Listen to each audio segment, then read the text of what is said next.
ওৰে নিশা সাৰে থাকিল জুবিনদাৰ এই সকল অনুৰাগী। বৰমাৰ ২৭ নং ৰাষ্ট্ৰীয় ঘাইপথৰ তলৰ বাইপাছৰ দেৱালত নিশাই বৃহৎ জুবিনৰ ছবি আঁকিলে অনুৰাগী চিত্ৰশিল্পীয়ে। যুৱ প্ৰজন্মৰ হাৰ্টথ্ৰব জুবিন গাৰ্গক হেৰুৱাই এতিয়াও যেন সকলোফালে নিস্তব্ধতা। কোনোৱে যদি গানেৰে সোঁৱৰিছে জুবিনক, আন কোনোৱে আকৌ ৰং তুলিকাৰে সোঁৱৰিছে সকলোৰে হিয়াৰ আমঠু জুবিন গাৰ্গক। বৰমাত ওৰে নিশা চলি থাকিল জুবিনৰ গান, এফালে চিত্ৰশিল্পীৰ ৰং তুলিকা।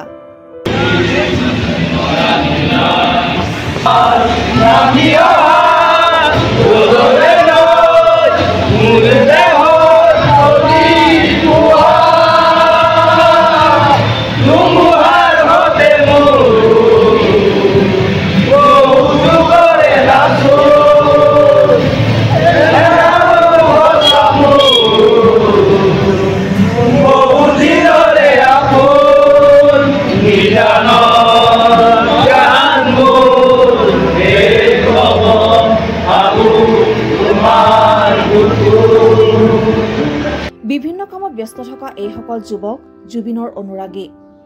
১২ ফুট দৈৰ্ঘ্যৰ আৰু ১০ ফুট প্ৰস্থৰ বৃহৎ আকাৰৰ ছবিখন সম্পূৰ্ণ কৰিলে এইসকল যুৱকে।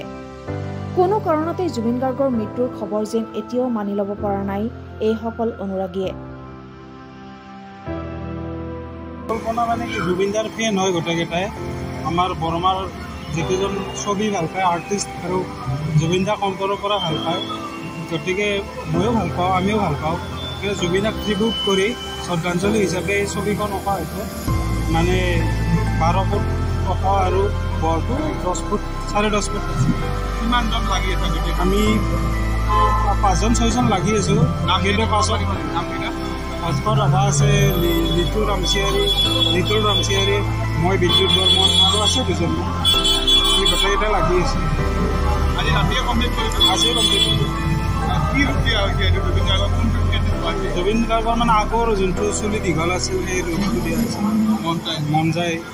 মন যায় সময়ৰ সেই লুকটো বিশেষভাৱে নাই যদিও আমাৰ অন্তৰত বা অসমীয়াৰ অন্তৰত সদায় থাকিব, সেইটো নিশ্চিত। শিল্পী কোনোদিন মৰি নাযায়। আমি কায়িকভাৱে আজি বিদায় দিলোঁ, কিন্তু এই ধৰণৰ শিল্পকৰ্মক জীয়াই ৰাখিব নিশ্চয়।